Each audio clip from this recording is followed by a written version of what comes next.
사랑하는 영락교회 지체들에게 주 안에서 평화 인사를 전합니다. 오늘은 2023년 2월 10일 금요일입니다.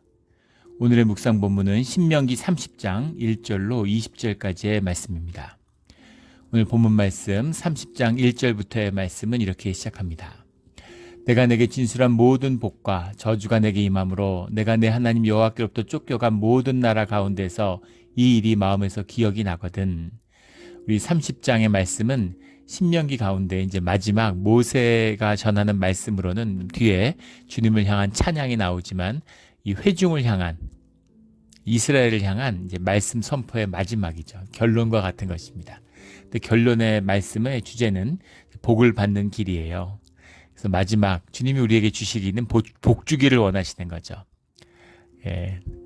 말씀을 기억하고 기록하고 기억하는 자들은 복이 있다라는 성경의 말씀처럼 그 계시록의 처음과 시작이죠.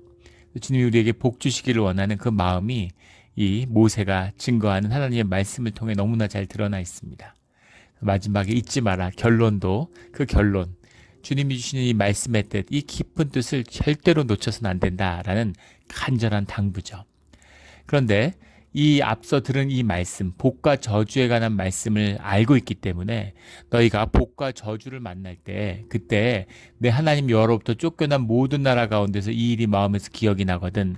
주님이 주신 땅에서 쫓겨나서 유랑하게 될 때, 우리로 하면 어려움에 처했을 때, 힘든 일을 당했을 때, 우리가 하는 모든 일 가운데 그런 난관에 부딪혔을 때, 그럴 때 주님이 주신 말씀이 기억이 나거든, 이런 거죠.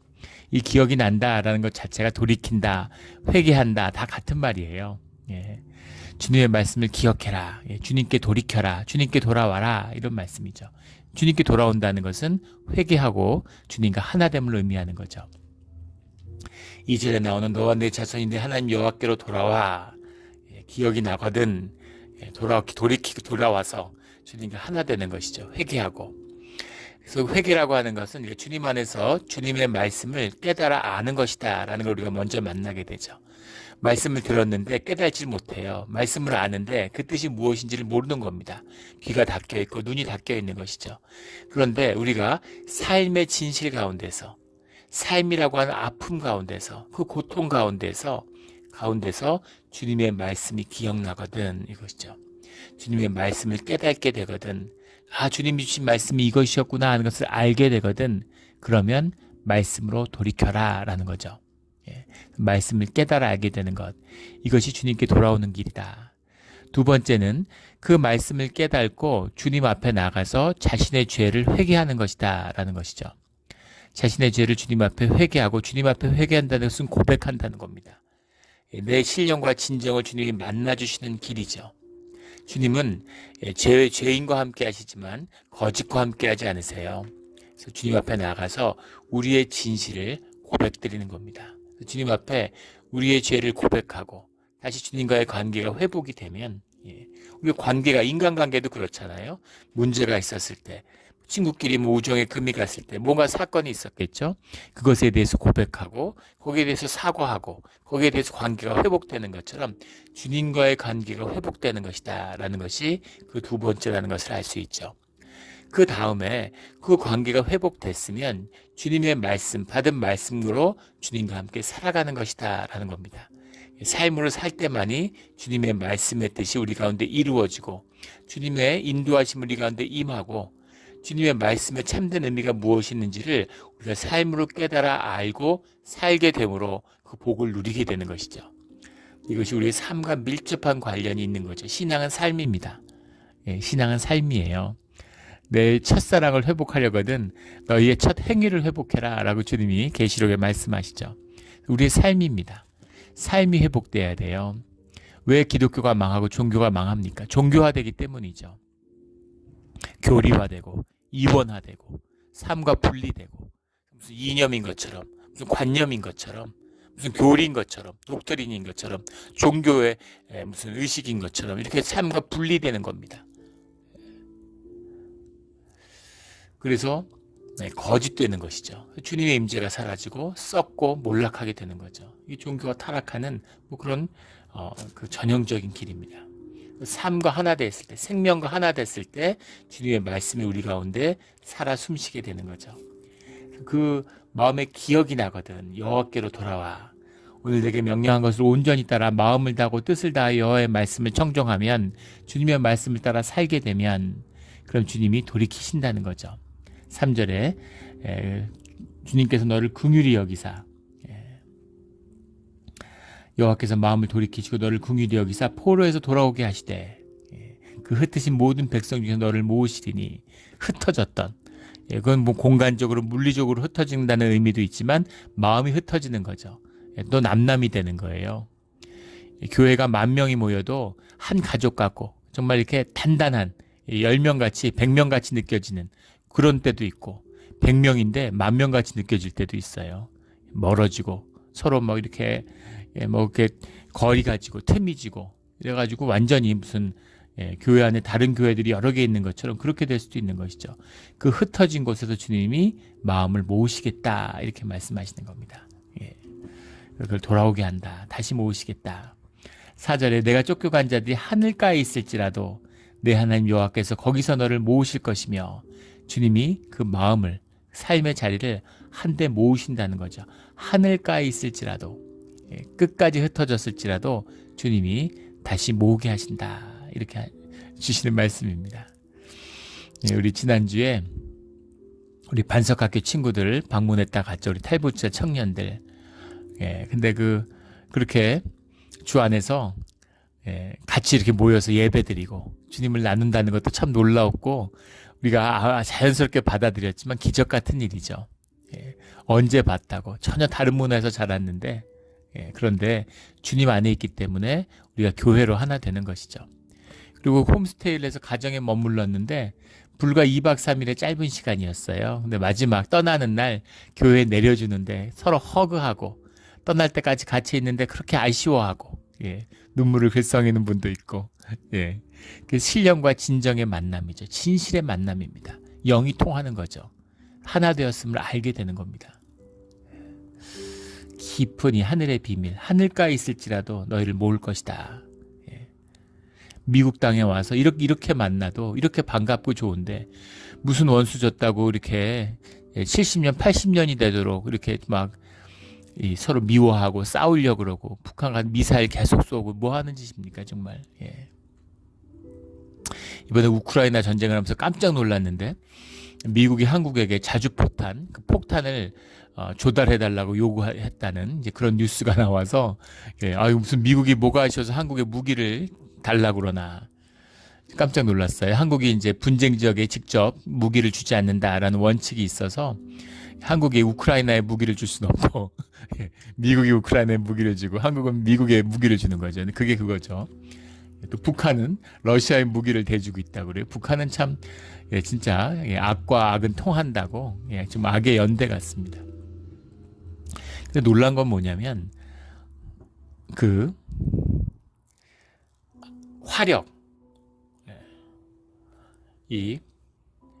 그 자주포 전력이 나토를 다 합친 것만큼 한국이 크다는 거예요. 한 나라가.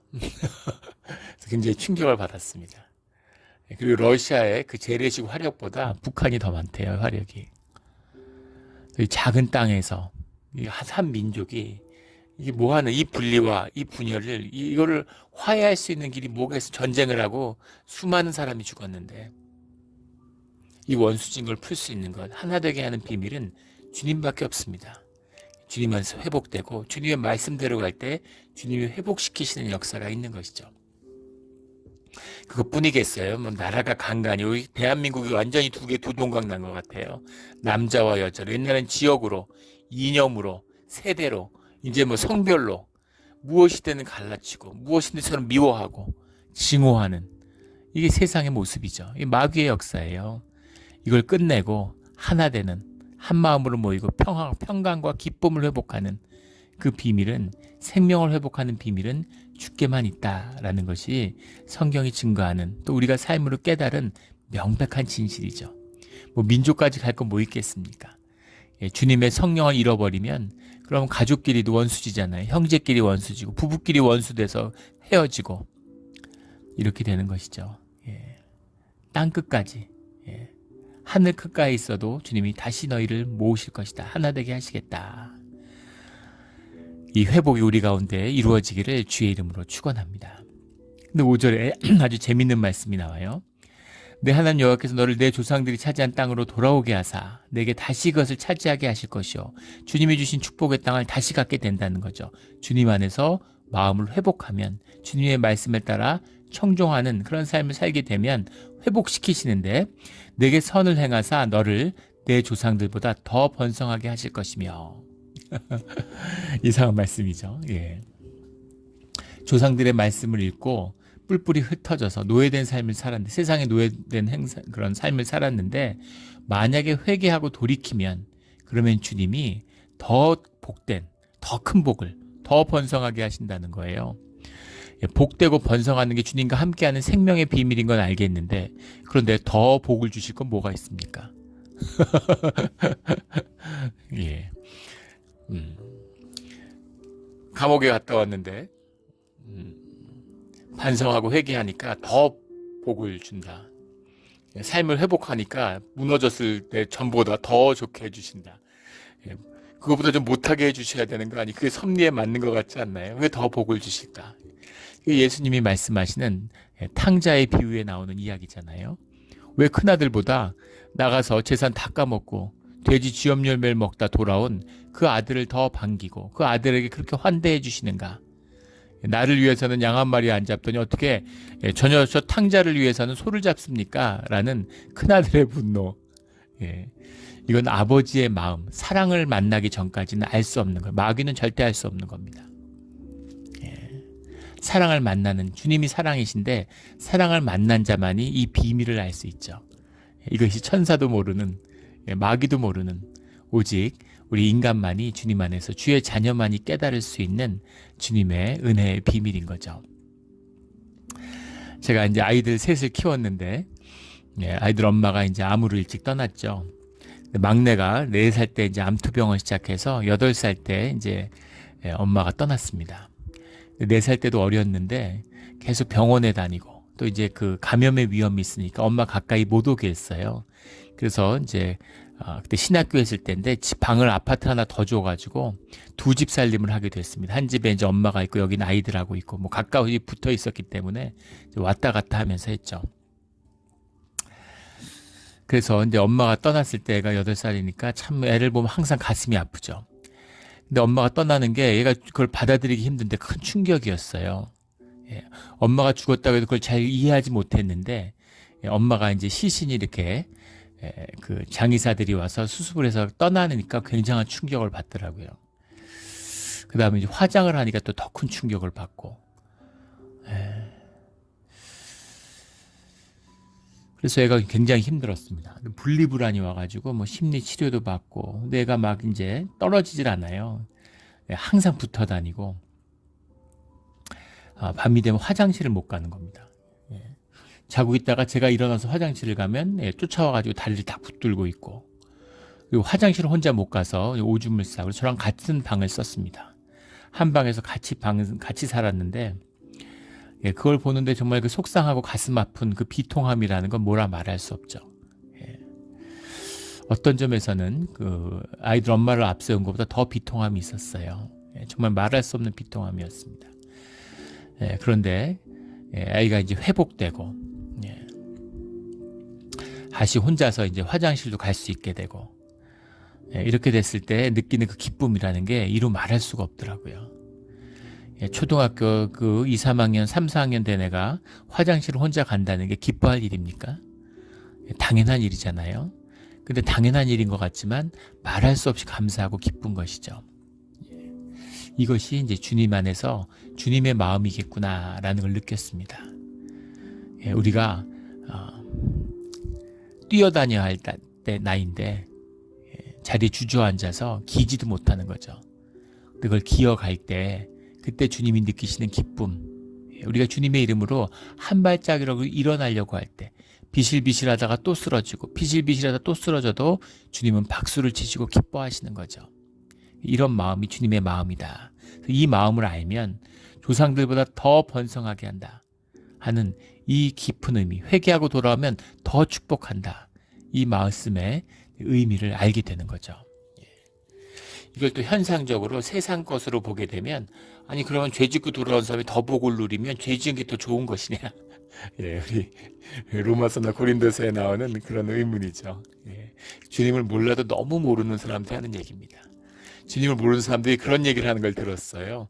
세상에 살다가 세상 거 다 누리고 죽기 전에 그 주님을 영접해가지고 천국 가면 세상 복도 누리고 뭐 하늘 복도 누리고 더 좋은 거 아니냐.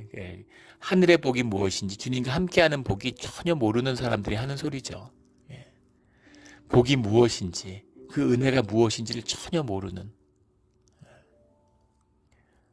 어머니하고 같이 사는데 어머니를 몰라가지고, 부모를 몰라서 평생 고아로 살다가 죽기 전에 나이 80, 90대 갖고 엄마를 만났어요. 그거하고 평생 어릴 때부터 엄마한테 사랑받고 엄마랑 같이 산 사람하고 누가 더 복된 것입니까? 하물며 주님은 더 말해 뭐 하겠어요. 아직도 세상 것밖에 맛을 못 본 하나님이 주시는 축복, 하나님과 함께하는 복이 무엇인지를 전혀 모르는 자들, 어리석고 악한 자들이 하는 소리인 거죠. 머리에서 나오는, 생각에서 나오는 소리입니다. 주님을 만난 자들은 그 복, 그러니까 이 더 번성할 것이다 하는 이 말씀의 의미는 애통함입니다. 비통함이죠. 너무너무 안쓰럽고 뭐 하나라도 더 해주고 싶은 이제 그런 마음인 거죠. 이번에 그 반석학교 그 형제들 왔을 때 그 마음을 느꼈어요. 스태프들하고 아이들이 같이 왔는데, 이제 여기 미국에서 마지막 날이니까 우리 교회에서 저녁 먹기 전에 이제 뭐 이 슈퍼마켓 같은 데 가서, 타겟 같은 데 가서 이제 선물을 사는 겁니다. 그 진통제를 사가지고, 미국의 약들이 진통제들이 좋으니까 그걸 이제 선물로도 사가고, 그 코비드 때문에 뭐 또 그 인기인 거죠. 약들을 사려고 이제 그 약국에 들렸는데, 그 스태프들은 이제 선물들을 주고, 또 주변에서 이제 선교 이런 거 하라고 도와주고 이런 분들이 있으니까 선물을 사야죠. 근데 그 아이들은 선물을 못 사는 거예요. 물론 밥도 먹여주고 뭐 그 잠도 재워주고 학교도 보내주지만 애들한테 용돈을 주는, 부모가 없고 다 고아잖아요. 용돈을 못 받는 겁니다. 그래가지고 애들이 뭘 사질 못해요. 보는데 저도 아이들 키우고 저희 아이 막내 애들 뻘이잖아요. 근데 굉장히 가슴이 아프더라고요. 그래서 제가 이렇게 모아가지고 있던 이렇게 성도님들이 뭐 새해라고 또 크리스마스라고 주셔가지고 이렇게 용돈을 모아놓은 게 있는데, 그거를 이렇게 쓰라고 나눠줬습니다. 뭐 얼마 되진 않았지만 그 마음인 거죠. 그래서 조금 더 넉넉하게 여유 있게 줄 수 있으면 더 감사했을 텐데, 근데 주면서도 미안하고 참 가슴이 아팠어요. 가슴이 아팠습니다. 주님의 마음이겠죠. 저한테 무슨 그런 마음이 있겠습니까? 주님의 마음이에요. 그 마음을 만나지 않은 자는 이 의미를 이해하지 못하는 겁니다. 왜 탕자에게 주님이 더 큰 복을 주시는가? 그 마음을 통했다면, 큰아들은 아버지랑 같이 있지만 종교인인 거죠. 아버지의 마음을 몰라요. 아버지의 마음에 통하면, 자기 형이잖아요. 그 아버지의 마음을 이해하고 자기가 더 동생한테 잘해주고 싶고, 그 마음을 알면 뭐라도, 자기 거라도, 자기 먹으려고 잡을 양이라도 동생을 위해서 잡아주는 그런 마음이 됐겠죠. 이 마음입니다. 이 주님이 주신 마음이죠. 우리 깊은 이 사랑과 은혜를 실제로 만나서, 이 기독교의 가장 큰 문제는 뭐 세상의 문제이기도 하지만 거짓이에요. 거짓이 너무 판치고, 또 이게 세상의 문명의 중심이 되면서 정말 믿음도 없는 거짓된 자들이 교회 안에 밀려와가지고 교회를 다 거짓된 것으로 만들어버리는 거죠. 어려움이 있고 기독교가 망하는 한 시대가 될 것입니다. 그러나 그 안에 사과가 다 썩어버려서 이제 씨앗의 역사가, 남은 자의 역사가, 본질을 회복하는 그 역사가 시작되는 것을 우리가 보게 될 겁니다. 이게 우리 세대, 우리 시대의 교회의 사명이에요. 진짜가 돼야 됩니다. 뭐 교회가 부흥했네, 성장했네, 사람 모으고 프로그램 돌리고 돈 모으고 그런 짓을 하면 안 되고, 진실한 예배, 진실한 교회, 그 공동체를 회복하는 것이 우리 시대의 사명입니다. 이 사명을 이루어내는 우리 몬트레이 영락교회가 되기를 주의 이름으로 축원합니다. 너에게 생명을 얻게 하시겠다. 그래서 그것이 회복되면 10절에 나오는 내 손으로 하는 모든 일과 내 몸의 소생과 내 가축의 새끼와 내 토지의 소산과 내 모든 것에 복을 주신다. 잊지 말아라. 형통의 비밀이죠. 형통의 비밀을 주신다. 형통의 복을 주신다 하는 겁니다. 너를 다시 기뻐하사 내게 복을 주시리라. 11절에 이게 어려운 것이 아니다. 이 명령은 먼 곳도 아니다. 이렇게 말씀하죠. 14절에 그 말씀이 내게 매우 가까워서 내 입에 있으며 내 마음에 있은즉 내가 이를 행할 수 있느니라. 너의 입에 이미 말씀을 주셨잖아요. 모세를 통해서 말씀을 주시고 우리가 성경의 말씀을 받았잖아요. 우리 마음속에 있어요. 우리 입에 있습니다. 말씀 우리 가운데 있는데 이를 행할 수 있다. 우리가 행하고자 하면 성령의 은혜로 주님의 은혜로 우리가 이것을 행할 수 있다는 겁니다. 악을 우리가 이기려고 하면 내 안에 있는 악을 육성을 우리의 본능을 다스리려고만 하면 그러면 다스릴 수 있다는 겁니다. 승리의 선언이에요. 그런데 다스리려고 하지 않는 거죠. 왜냐하면 악을 달콤해하고 악을 사랑하는 마음이 우리 안에 있기 때문입니다. will to love가 아니라 will to power가 있어요. 더불어 잘 사는 것이 아니라 남보다 더 잘 살고 싶은 거예요. 남 위에 쓰고 싶은 거죠. 으스대고 뻗대고 싶은 거죠. 우리 마음에 그런 게 있어요. 그런 마음이기 때문에 악에 이끌리고 악한 선택을 하는 겁니다. 제가 힘들고 어려울 때 주님 부를 테니까 좀 조용히 계세요. 교회 예배당에 계세요. 내 삶의 자리에서는 세상에 나가서 좀 떵떵거리고 살고 싶습니다. 이런 거죠. 그래서 너희가 마음에 있기 때문에 말씀이 가까워서 내 입에 있기 때문에 그것을 하려고 한다면 어려운 것도 아니고 먼 것도 아니다. 할 수 있다는 겁니다. 이것이 주님의 말씀의 능력이고 예수 그리스도의 권세입니다. 그리고 여러 번 나눠서 기억하시는 분도 있을 텐데 우리 한국에 있는 남성들이 되게 경험한 권위주의적인 사회, 가부장적인 사회, 그리고 좋은 파더링을 받지 못했기 때문에 다 권위의 이슈가 있습니다. 안에 분노가 있고 한국 사회가 권위가 약하고 사회가 분열하는 이유는 바로 이런 파더링의 문제죠. 저희 집도 마찬가지였던 것 같아요. 할아버지도 말할 것도 없고 아버지도 그런 게 있었고 경계성 인격장애, 폭발성 인격장애, 화가 나면은 걷잡을 수 없이 터지는 거죠. 저희 형도 그런 것들 때문에 고통받고 있고 지금도 그렇습니다. 저도 20대가 돼서 점점 그런 게 안에 있는 것을 알게 됐어요. 그래서 그것을 다스리는데 제가 동양철학을 공부하고 절에도 들어가 있고 안 해본 게 뭐가 있겠습니까? 그런데 사실은 결혼도 꺼렸죠. 결국 결혼을 하면 가장 가까운 자식과 가족들이 그 희생양이 된다는 걸 알고 있기 때문입니다.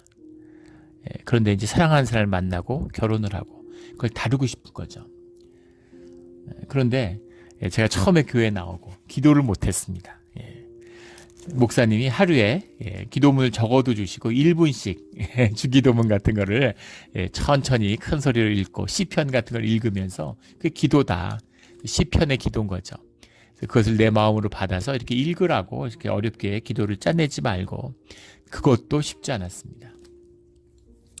그런데 이제 화가 나면 내 나름의 화가 밖으로 투사되면 관계가 훼손되고 안으로 투사하면 안에 있는 에너지를 다 소진시키는 거죠. 무기력해집니다. 그래서 일단 불이 붙으면 그러면 집을 나가요. 그래서 혼자 계속 그 불이 꺼질 때까지 밖에서 돌다가 들어오는 겁니다. 그런데 그래서 일본 같은 데서 혼자서 밤에 이렇게 걸으면 모르는 사람들은 완전 도인이라고 그러고 그렇게 얘기하는 거죠. 밤에 혼자서 이제 호숫가에서 연못가에서 산책하고 이러니까. 근데 뉴욕에 갔을 때 이제 결혼해서 신혼 초였는데 불이 붙으면 집을 나가는 거예요. 그럼 집사람은 막 뭐라고 다혈질이거든요. 그래서 얘기하는데 중간에 나간다고 말 안 듣고 뭐라 그러는 거죠. 등 뒤에 대고. 근데 이제 뉴욕에 나가서 처음 교회 다닐 때인데 뉴욕의 겨울이라는 건 참 비참합니다. 도시도 춥고 더럽고 냄새나고 참 안 좋죠. 위험하고. 뉴욕의 밤길을 걷는다는 건 참 비참한 거예요. 그런데 마음속에 기도가 나오는 거죠. 이 불을 좀 꺼달라고 주님, 예수님, 제 목소리를 들으신다면 이거를 좀 꺼달라고 이렇게 기도하는데 그 불이 꺼지는 걸 경험했습니다. 처음으로 기도의 능력을 경험한 거죠. 충격이었어요. 아, 이게 꺼지는구나. 아, 주님의 이름, 예수의 이름에는 뭔가가 있구나. 어떻게 이게 꺼질 수가 있지? 이게 어떻게 꺼지지? 예. 금식을 하고 산에 들어가서 2달씩 있어서 꺼지지 않는, 잠깐은 꺼지는 것 같지만 끌 수 없는 이 불이 꺼지는 그런 경험을 하게 되는 거죠. 이것이 행할 수 있느니라. 내가 이를 행할 수 있느니라. 말씀이 내게 매우 가까워서 내 입에 있으며 내 마음에 있은즉 내가 이를 행할 수 있느니라. 이 비밀입니다. 우리 말씀을 받아 이것을 행하는, 삶으로 행하는 우리 모두가 되기를 주의 이름으로 축원합니다. 우리 이제 저도 목사잖아요. 종교인이에요. 종교인으로 살다 보니까 이 말씀의 의미를 정말 절절히 느낍니다. 삶은 그렇지 않으면서 이원화돼 가지고 막 떠벌리고 하나님 이름 떠벌리는 게 제일 싫어요. 왜 예수님이 그런 사람들 그렇게 싫어했는지 알 것 같습니다. 진실한 삶의 이야기입니다. 삶으로 사는, 그럼 내게 복을 주실 것이다. 너희 앞에 생명과 복과 사망, 15절부터 보라 내가 오늘 생명과 복과 사망과 화를 내 앞에 두었나니, 그리심산과 에발산에 축복과 저주의 길이 너희 앞에 있다. 생명과 죽음이 너희 앞에 있다. 너희는 선택하라. 이렇게 말씀하시는 거죠. 자원하는 심령으로 선택하시는 겁니다. 너와 내 자손을 살기 위하여 생명을 택하고 너와 내 자손이 살기 위하여 생명을 택하라. 19절의 말씀이죠. 나만 사는 게 아니라 내가 살면 내 자손도 사는 것입니다. 내 안에서 이 저주, 세상의 저주와 묶임과 굴레가 끊어지면 내 자손들도 살아나는 거예요. 생명의 비밀입니다.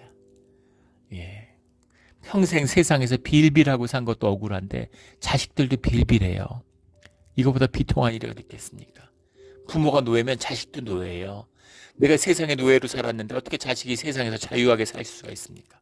어떻게 자기가 자기를 표현할 수 있습니까? 부모가 노예였고 평생 본 게 노예 집밖에 없는데. 이것을 끊어야 되는 거죠. 그래야 자식들의 삶이 피어나는 것입니다. 이 모든 것을 끊어버리고 생명과 복을 선택하는 우리의 신앙의 길, 진실의 길이 되기를 예수 그리스도 이름으로 축원합니다. 아멘. 기도드리겠습니다. 하나님 아버지 감사합니다. 예수님의 십자가의 그 존귀한 의미를, 그 보혈의 은혜를 저희가 아직도 잘 모릅니다. 세상에서 가장 귀한 것을 받았는데 눈이 어둡고 귀가 멀고 마음이 어두워서 뭘 가졌는지도 모르고 이렇게 살아왔습니다.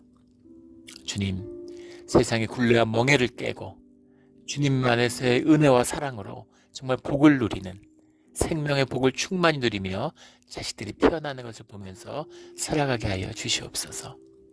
귀한 말씀 주신 것을 다시 한번 감사드리며 예수 그리스도의 이름으로 기도드렸습니다. 아멘.